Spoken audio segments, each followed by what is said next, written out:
ಪ್ರೀತಿಯ ಭಕ್ತಾದಿಗಳಿಗೆ ಅನಂತ ಜೀವನ ಗಂಗಾ ವಾಹಿನಿ ಕಡೆಯಿಂದ ನಿಮ್ಮೆಲ್ಲರಿಗೂ ಸ್ವಾಗತ. ಶ್ರೀರಾಮಕೃಷ್ಣರ ಸ್ಮರಣೆಗಳೊಂದಿಗೆ ಈ ಸಂಚಿಕೆಯನ್ನು ಪ್ರಾರಂಭಿಸುತ್ತೇವೆ. ಇಂದಿನ ವಿಷಯ ಭಗವಂತನ ನಾಮವೆಂಬ ಅಮೂಲ್ಯ ರತ್ನ. ಶ್ರೀ ಚೈತನ್ಯ ಮಹಾಪ್ರಭುವಿನ ಶಿಷ್ಯರು ಶ್ರೀ ರಾಧಾಕೃಷ್ಣರ ಭಕ್ತಿಯನ್ನು ಎಲ್ಲ ಕಡೆ ಪ್ರಚಾರ ಮಾಡಿದರು. ಇಂದಿಗೂ ಅವರ ಶಿಷ್ಯ ಪರಂಪರೆಯಲ್ಲಿ ಭಕ್ತಿ ಪ್ರಚಾರ ಕಾರ್ಯ ನಿರಂತರವಾಗಿ ನಡೆಯುತ್ತಿದೆ. ಒಂದು ಊರಲ್ಲಿ ಕೃಷ್ಣದಾಸ್ ಎಂಬುವನಿದ್ದ. ಅವನು ಬಡವನಾದರೂ ಸದಾಚಾರಿಯಾಗಿ ಭಗವಂತನಲ್ಲಿ ಭಕ್ತಿ ಹೊಂದಿದ್ದವನಾಗಿದ್ದ. ಸರಳ ಜೀವನ ನಡೆಸುತ್ತಾ ಬಡವರಿಗೂ ನಿರ್ಗತಿಕರಿಗೂ ತನ್ನಿಂದಾದ ಸಹಾಯ ಮಾಡುತ್ತಿದ್ದ. ಸಾಧು ಸೇವೆಯನ್ನೂ ಮಾಡುತ್ತಿದ್ದ. ಆದರೆ ಅವನ ಹೆಂಡತಿ ಅವನಿಗೆ ತದ್ವಿರುದ್ಧ ಸ್ವಭಾವದವಳಾಗಿದ್ದಳು.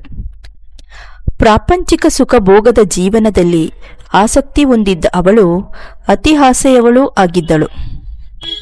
ಎಷ್ಟಿದ್ದರೂ ಸಾಲದು, ಇನ್ನೂ ಬೇಕು ಎನ್ನುವ ಸ್ವಭಾವದವಳಾಗಿದ್ದಳು. ಇನ್ನೂ ಹೆಚ್ಚಿನ ಸಂಪಾದನೆ ಮಾಡುವಂತೆ ಯಾವಾಗಲೂ ಕೃಷ್ಣದಾಸನನ್ನು ಪೀಡಿಸುತ್ತಿದ್ದಳು. ಅವನು, ನೋಡು, ನಾವು ಸರಳ ಜೀವನ ನಡೆಸಲು ಬೇಕಾದಷ್ಟು ಸಂಪತ್ತನ್ನು ಭಗವಂತ ನಮಗೆ ಕೊಟ್ಟಿದ್ದಾನೆ.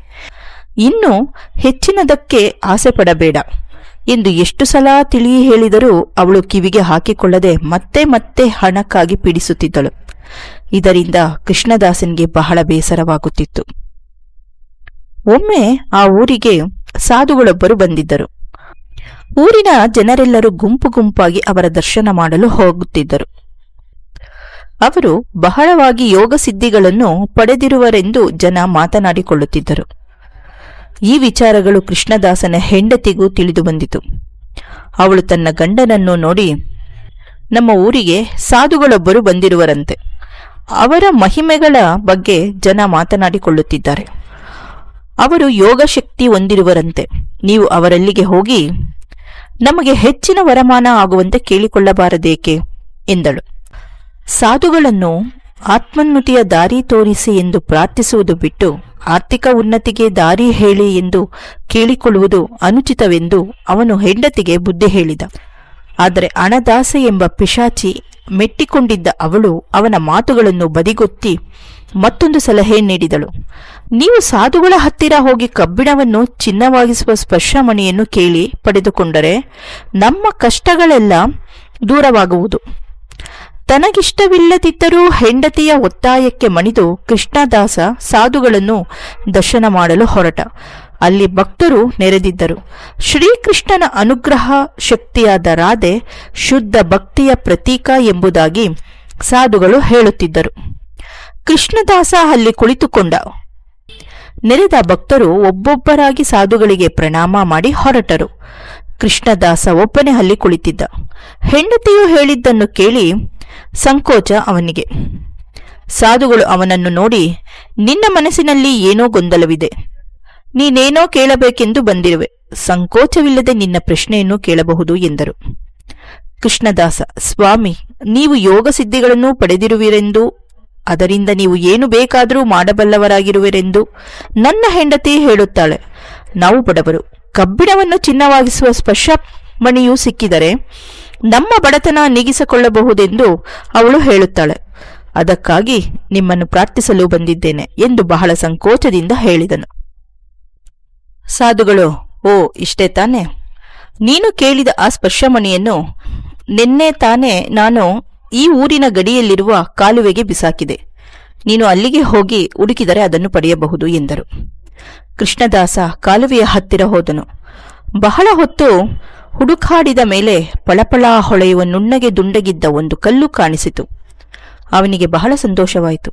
ಅದನ್ನು ಎತ್ತಿಕೊಂಡು ಅದು ಸ್ಪರ್ಶಮಣಿಯೇ ಎಂಬುದನ್ನು ದೃಢಪಡಿಸಿಕೊಳ್ಳಲು ಪಕ್ಕದಲ್ಲಿ ಬಿದ್ದಿದ್ದ ಒಂದು ಮೊಳೆಗೆ ಅದನ್ನು ಮುಟ್ಟಿಸಿದನು. ಅದು ಚಿನ್ನವಾಯಿತು. ಇನ್ನೂ ಕೆಲವು ವಸ್ತುಗಳಿಗೆ ಮುಟ್ಟಿಸಿದಾಗ ಎಲ್ಲವೂ ಚಿನ್ನವಾಯಿತು. ಕೃಷ್ಣದಾಸ ಓಡೋಡುತ್ತಾ ಸಾಧುಗಳ ಹತ್ತಿರ ಬಂದನು. ಸ್ವಾಮಿ, ನೀವು ಹೇಳಿದ ಸ್ಪರ್ಶಮಣಿ ಇದೆ ಅಲ್ಲವೇ? ನಾನು ಬಹಳವಾಗಿ ಹುಡುಕಾಡಿದ ಮೇಲೆ ಇದನ್ನು ನೋಡಿದೆ. ಆದರೆ ಇಂತಹ ಅಮೂಲ್ಯವಾದ ಈ ಕಲ್ಲನ್ನು ನೀವು ಅಲ್ಪವಾಗಿ ಗಣಿಸಿ ಬಿಸಾಕಿ ಬಂದಿರುವಿರೆಂದರೆ ಇದಕ್ಕಿಂತಲೂ ಅಮೂಲ್ಯ ರತ್ನ ನಿಮ್ಮಲ್ಲಿ ಇರಲೇಬೇಕೆಂದು ನನಗನಿಸುತ್ತದೆ. ನಿಮ್ಮಲ್ಲಿರುವ ಆ ಅಮೂಲ್ಯ ವಸ್ತುವಿನ ಬಗ್ಗೆ ತಿಳಿಯಲು ಕಾತರನಾಗಿದ್ದೇನೆ.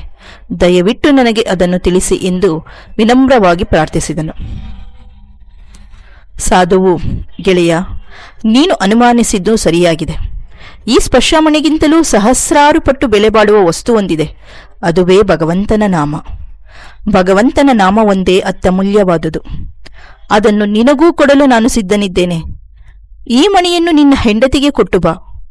ಭಗವಂತನ ನಾಮವೆಂಬ ರತ್ನವನ್ನು ಪಡೆಯಲು ಕಾಲವು ಪಕ್ವತೆಯು ನಿನ್ನ ಹೆಂಡತಿಗೆ ಇನ್ನೂ ಬಂದಿಲ್ಲ ಎಂದರು.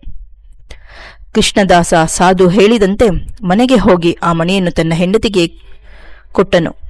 ಅವಳ ಸಂತೋಷಕ್ಕೆ ಪಾರವೇ ಇಲ್ಲ.